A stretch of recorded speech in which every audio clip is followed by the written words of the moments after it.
Josie Bailey, a professional storyteller, and I've been telling stories for about 17 years.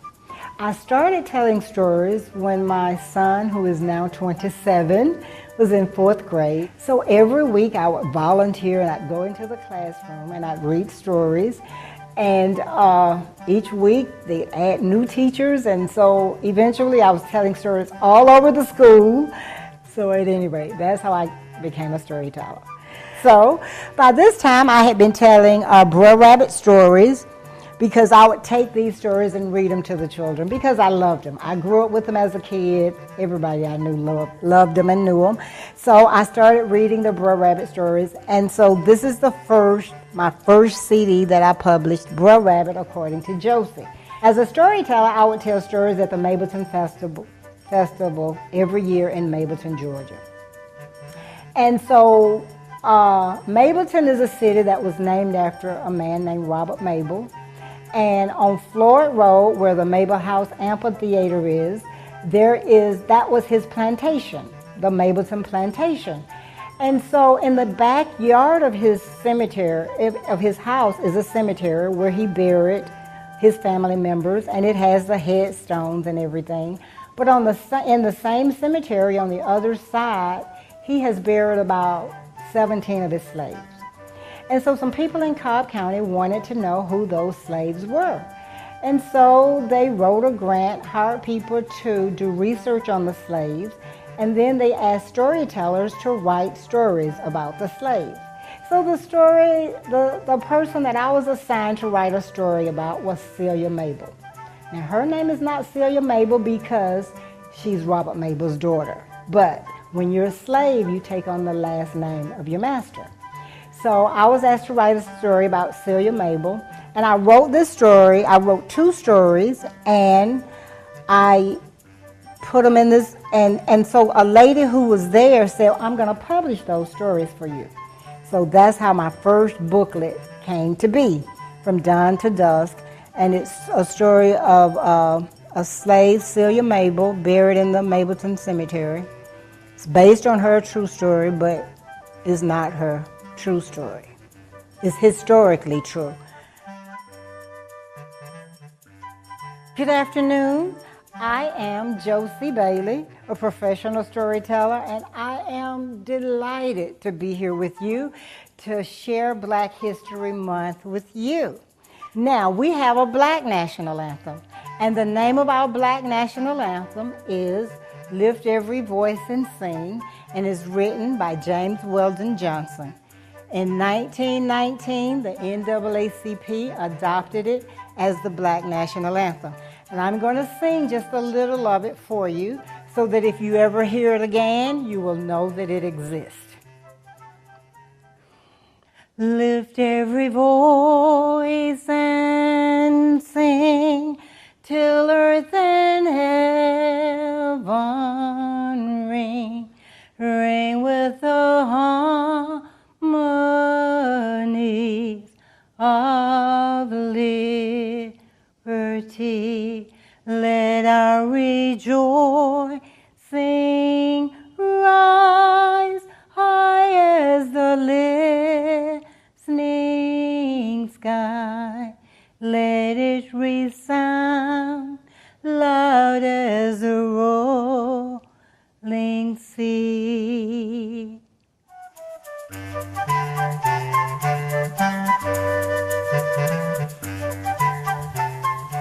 Who knows what animal this is? A spider! This is a spider, yeah! Okay, this spider's name is Anansi. Let me hear you say Anansi. Anansi, okay. One day, Anansi decided, now Anansi is a folk tale that comes from West Africa. One day, Anansi decides to go for a walk in the forest. I need you to help me walk. Here we go. Do-do, do-do. Do-do, do-do. Do-do. And Anansi stops, and Anansi says, oh, what a strange looking rock. Can you say, what a strange looking rock? One more time. And so when Anansi says that, she falls out.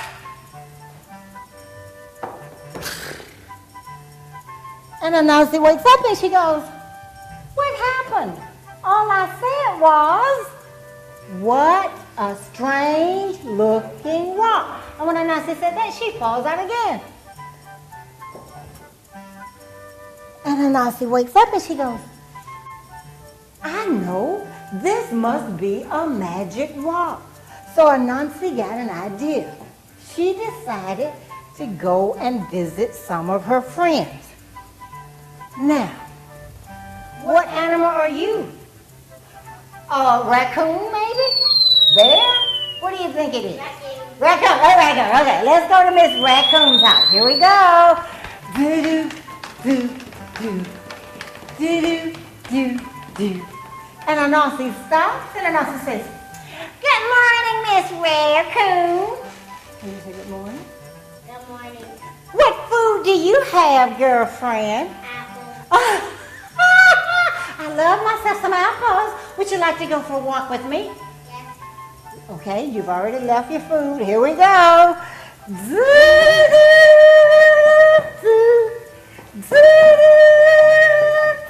And Anansi stops and Anansi says, oh my, Miss Raccoon, look at this.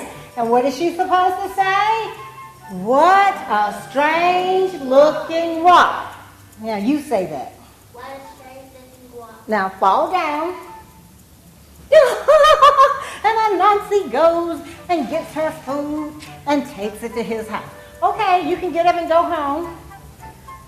But does she have any food? No. I love this game, said Anansi. I love this game. So the next day, Anansi goes to what animal are you, sir? A butterfly. A butterfly. Let's go to Mr. Butterfly's house. Here we go. Do do do do do do do. And Anansi stops and Anansi says, good morning, Mr. Butterfly. You say good morning. What? Oh, cool. What food do you have? Banana. I love myself some bananas. Would you like to go for a walk with me? You do? Leave your food. Here we go.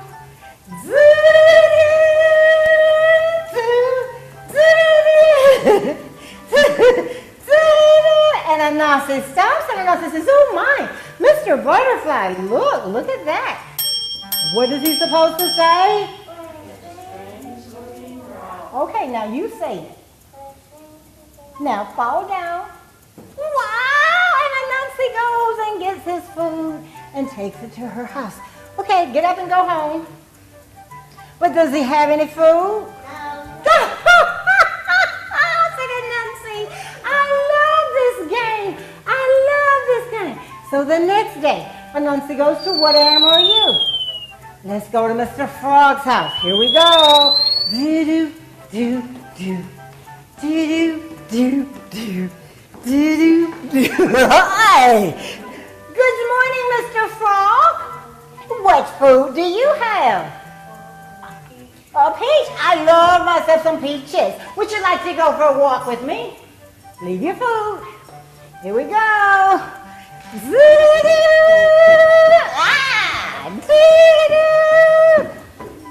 And Anansi stops. And Anansi stops. And Anansi says, oh my, Mr. Frog, look at this. And what is he supposed to say? It doesn't look strange. Say what? It doesn't look strange.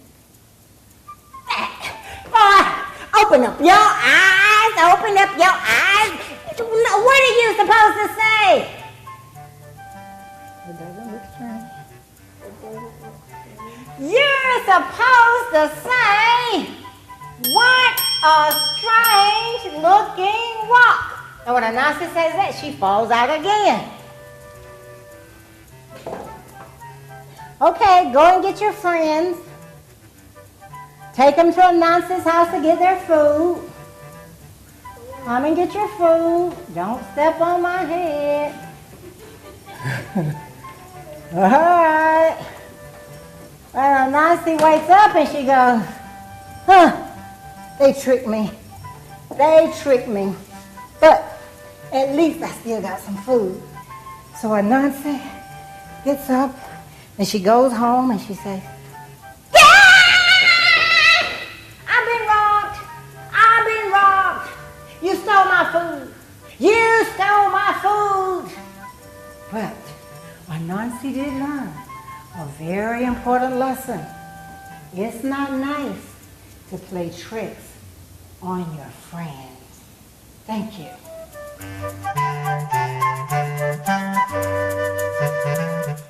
Fables are very short stories that have a very important meaning you can apply to your life. Once upon a time, there was a farmer. Give the farmer a hand! And the farmer had two beautiful children. Give the farmer's son a hand! Give the farmer's other son a hand! Now, the farmer and her children didn't have any money, and they didn't have any food. So they decided to take one of their farm animals to the market and sell it for some food. Guess who this mom turns out to be? Let me tell you what he is. He is a donkey. Okay, farmer, here you go. Okay, son, come on. Come over here. You gotta drive.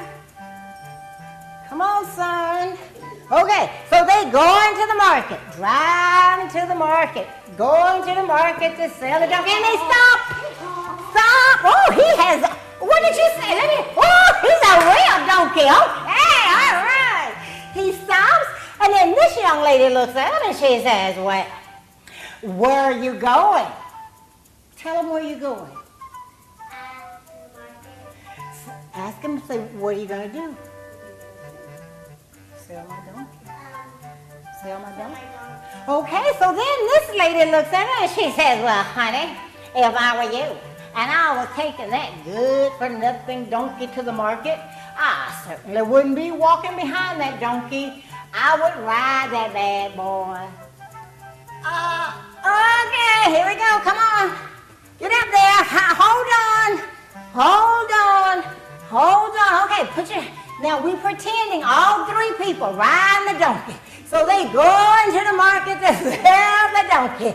They go into the market to sell the donkey. And they stop, and I need you to look at them and laugh. You gotta ask them where they're going. Where you going? We're going to the market.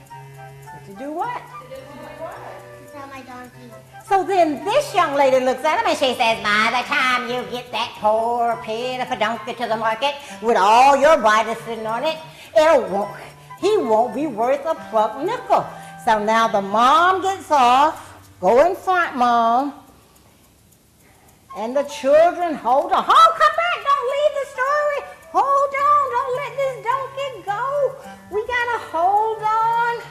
Oops. All right, hold on. Okay, Mom, you just walking in front of them. So they go into the market to sell the donkey. And they stop. And I need you to look at them and laugh. So then this young lady looks at them and she says, I can't believe that the children would ride on the back of a donkey while their poor old mama walk. Shame, shame, shame. Help me say that. Shame. So this time the children get off the donkey. Now go in front, take one of his hoofs, hold his hand. You go in front, hold his hand. Come back here, Mama. Your time. Hold on, pretend, put your hand on his shoulder because you riding the donkey. So they go into the market to sell the donkey. Go into the market to sell the donkey. And they stop.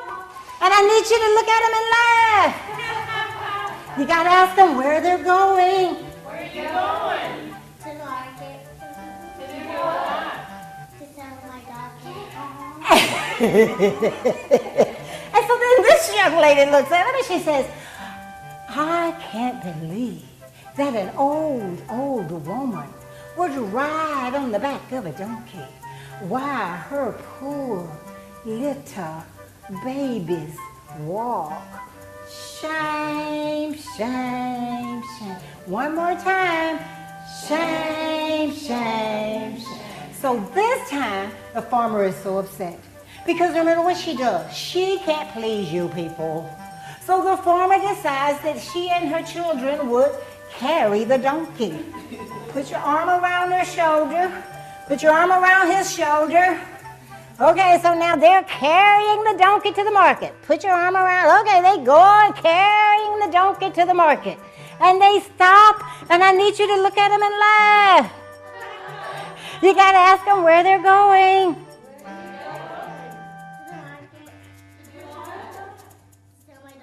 And so then this young lady looks at him and she says, you look so silly carrying a donkey.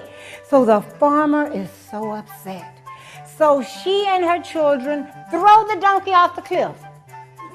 Throw the donkey off the cliff and you come home.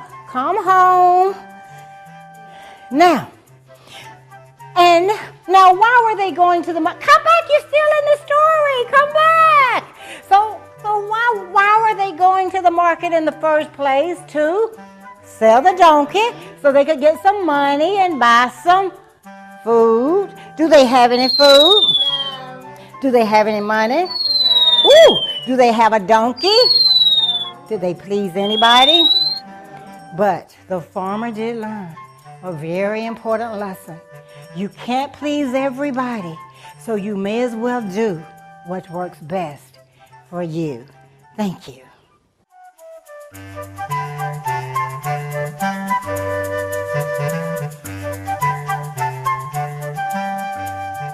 A folk tale that the slaves brought over from Africa, and a white man named George Chandler Harris wrote these stories down. We know them today as Brer Rabbit, Uncle Remus tales.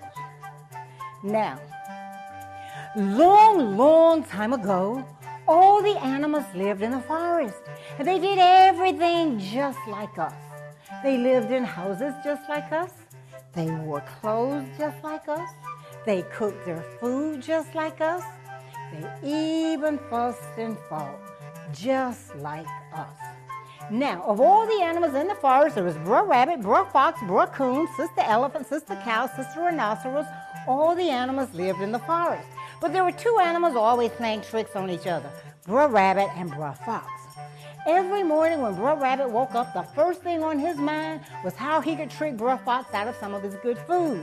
Every night when Brer Fox went to bed, the last thing on his mind was how he could have Brer Rabbit over for dinner.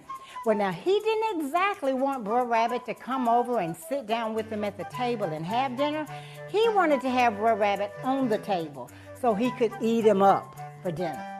So Brer Fox came up with this brilliant plan. He decided to take a big batch of tar. You kids know what tar is? It's that stuff that they put out on the street, but it's also sort of like Play-Doh. You know what Play-Doh is?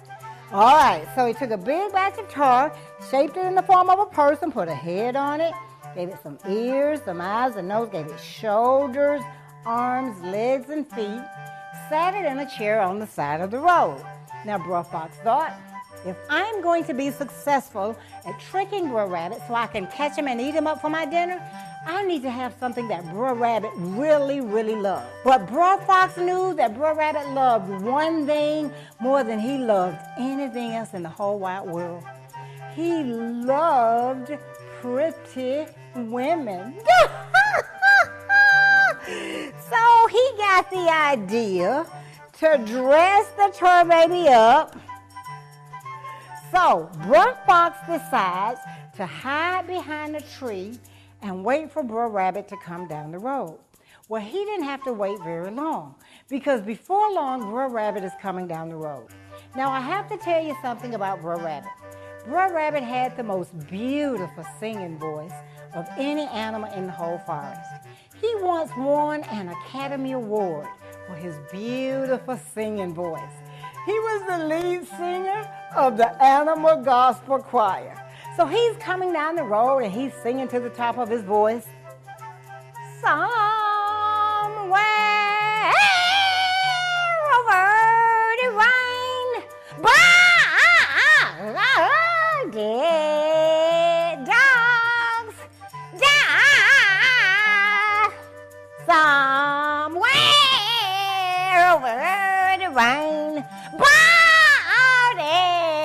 girl for. Ah!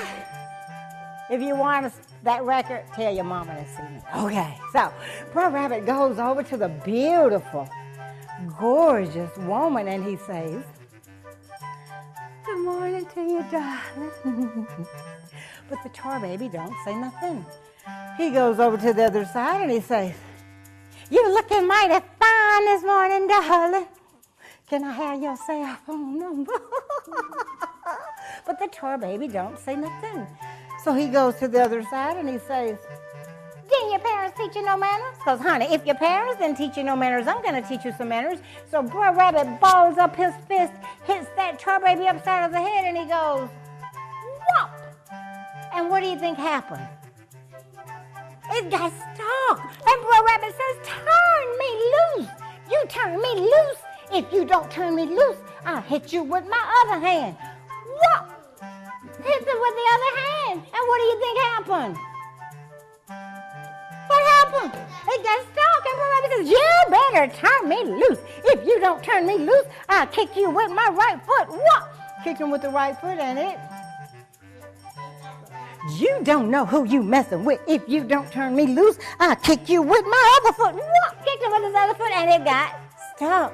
And Brer Rabbit says, you don't know who you messing with. If you don't turn me loose, I'll whop you with my head. Whop! Hit the tar baby with his head and it got. Now this is the picture you got to keep in your mind. Because this is the way poor Brer Rabbit was all stuck up on the tar baby. Now, about that time, Brer Fox, who had been hiding behind the tree, comes out, looks at poor Brer Rabbit all stuck up on that tar baby, and he goes, good morning, Brer Rabbit. Looks like you're a bit stuck on yourself. I guess you know what I'm having for dinner tonight. Barbecued rabbit. Now, this wasn't so funny to Brer Rabbit because the last thing he ever wanted to be was anybody's dinner, especially not Brer Fox's. So Brer Rabbit says, you got me. You got me, Brer Fox. How much lemon juice and honey you put in your barbecue sauce? Brer Fox said, don't you worry about that. You're going to be my dinner tonight. And Brer Fox thought, man, it's so hot outside. I don't feel like going down in the woods to get no water and no wood for no fire for no barbecue. I know. I got a rope right here. I think I'll just hang you. And Brer Rabbit says, oh, thank you. Thank you for being so merciful. Go ahead. Hang me. Hang me by my neck till I'm dead. Brer Fox says, man, I don't feel like getting up there to put no rope up there. I know. I think I'll do the one thing this rabbit don't want me to do. So Brer Fox goes over to the tar baby, grabs Brer Rabbit up off that tar baby, twirls him around a time or two, and whoosh, threw Brer Rabbit right smack in the middle of the briar patch. And just about the time Brer Fox was about to do his victory dance, because he had finally gotten rid of that good-for-nothing rabbit once and for all, he thought, duh, I just threw away my dinner. Well, it don't matter. At least that rabbit won't be playing tricks on nobody else. And just about that time, he heard something go. What do you think that was? The rabbit! And all of a sudden, the loudest laughter you could ever make go. I fooled you again, Brer Fox. I fooled you again. I was born and raised in the briar patch. Born and raised in the briar patch. And Brer Rabbit jumped up and ran off down the road. Thank you. You can find me on my website, which is www.josiebailey.com, or you can feel free to call me at 770-228-9261. I can't wait to see you at your next event. Thank you.